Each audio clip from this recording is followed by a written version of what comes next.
Only 3% of YouTube channels ever reach monetization. Not 30%, not 10%, 3.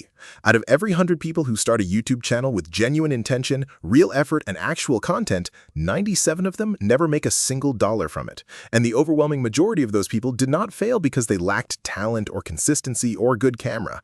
They failed because they were doing the right things in the completely wrong order, optimizing for the wrong signals, and making decisions based on data that was lying to them the entire time. These are the 5 mistakes, not the ones you've already heard 100 times, the real ones, the ones buried in how the platform actually works. Mistake number 1, treating subscribers like they are your audience. Here is something that will reframe everything you think you know about growing on YouTube. A subscriber is not a viewer. A subscriber is a person who once liked something you made enough to click a button. That is it. That is the entire relationship unless you earn the next step. YouTube's internal research and the data coming out of YouTube Studio consistently shows that the metric that actually predicts channel growth, the one that functions as a leading indicator of everything that follows, is not subscriber count. It is return viewer rate, the percentage of people who come back and watch you again. One analysis from a team that tracked a channel's first 6 months of growth found that a return viewer rate above 10% in the early stages was the single strongest predictor of long-term channel success. Not subscriber count, not total views, not watch hours. How many people liked what they saw enough to come back for more? And here is why this matters so specifically for small channels.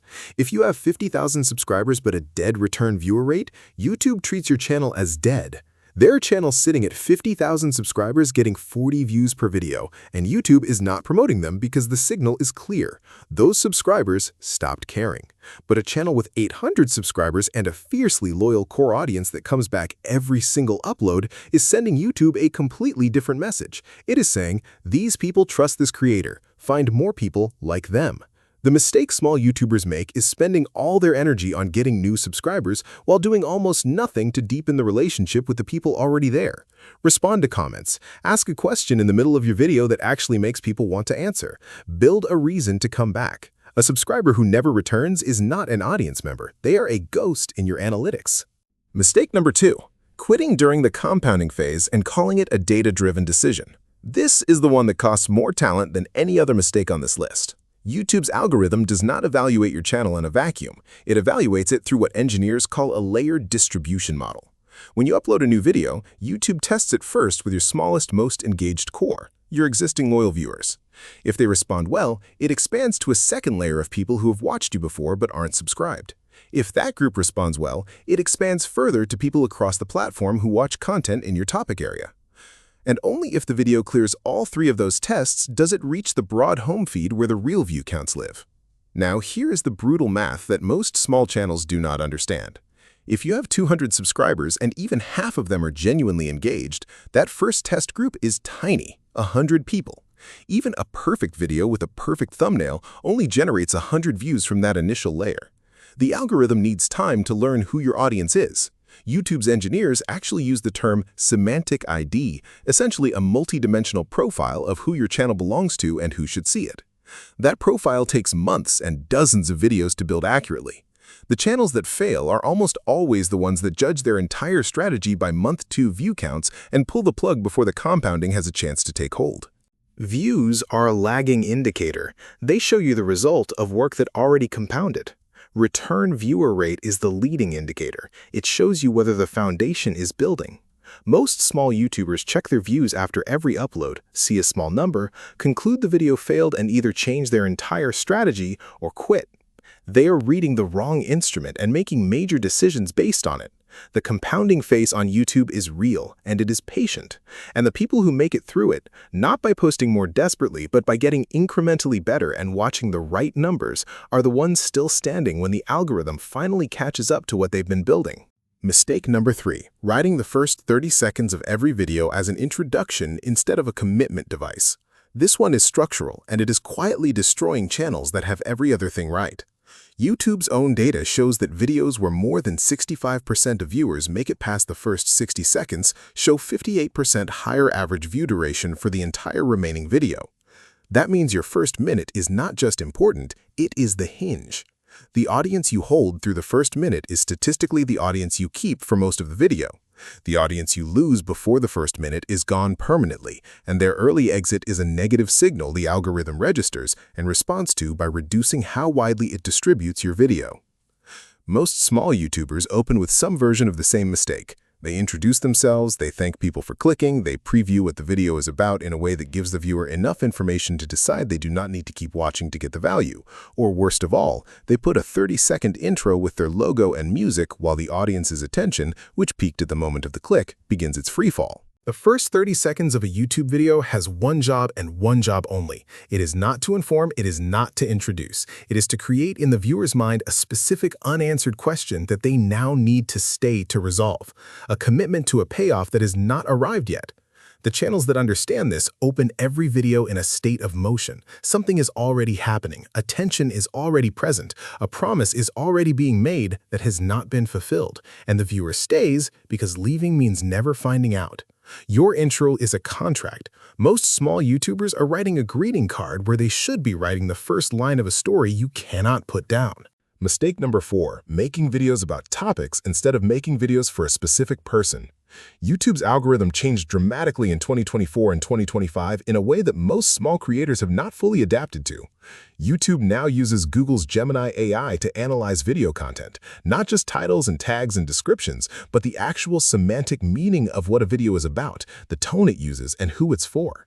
This means the old SEO playbook of stuffing keywords into your title to rank for a term is not just outdated, it actively works against you. A title written for a search algorithm looks different to an AI analyzing human intent than a title written for a real person trying to decide whether a video is worth their time. The data backs this up clearly. A title like SEO Tips, SEO Guide, SEO Tutorial 2025 performs measurably worse than 3 SEO mistakes that are costing you traffic, because the algorithm's AI now recognizes that the second title is specific, human-facing, and actually promises something concrete to a real person who has a real problem. But the deeper version of this mistake is not about titles. It is about the fundamental questions small YouTubers never ask clearly enough. Who specifically is this video for? Not a demographic, not an age range, a specific person with a specific situation. What do they know already? What are they afraid of? What do they want to feel by the end of this video? Channels that are built around a crystal clear specific viewer create something the algorithm can efficiently match to the right audience. Channels that make videos about topics, generally, loosely for anyone who might be interested, force the algorithm to guess. And when the algorithm guesses wrong and shows your video to people it doesn't quite fit, those people leave early, the retention drops, the distribution narrows, and the channel stagnates while the creator wonders why the content isn't landing, when the real problem was never the content, it was the clarity of who it was made for. Mistake number 5. Optimizing for clicks instead of the thing that comes after the click. This is the most expensive mistake on the list because it feels like it is working right up until the moment it destroys everything you have built.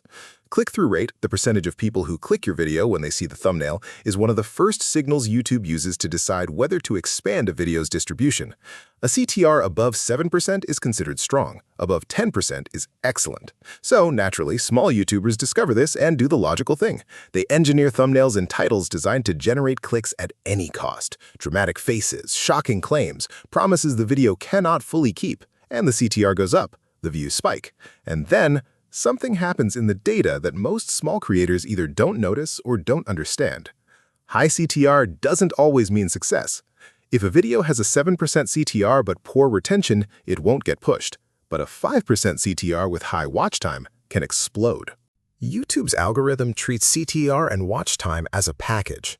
When someone clicks your video because the thumbnail promised something extraordinary and then leaves after 40 seconds because the video was ordinary, that is not just a viewer you lost. That is a signal you sent to the algorithm that your packaging lied. And YouTube's system, which is now sophisticated enough to track the relationship between what a thumbnail promises and how long viewers stay, begins reducing your distribution in response. Not immediately, gradually, until the channel that had a brief view spike is sitting below where it started, wondering what went wrong.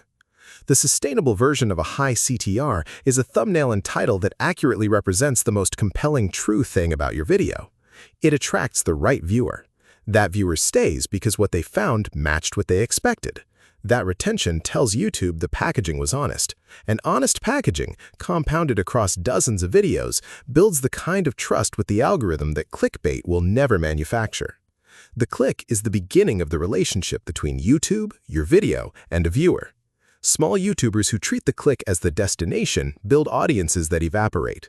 Small YouTubers who treat the click as the opening of a promise they then spend the entire video fulfilling, those are the channels that the algorithm eventually decides deserve to be everywhere. The path from small to significant on YouTube has never been simpler in concept or harder in practice. Build an audience that comes back. Stay long enough for the compounding to activate. Hook the first minute like your channel depends on it, because it does.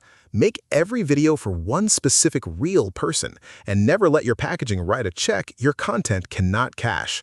97% of channels fail, not because YouTube is unfair, but because most people are solving the wrong problem, reading the wrong data, and quitting at exactly the moment the work was about to start paying off. Now you know which side of that statistic you want to be on.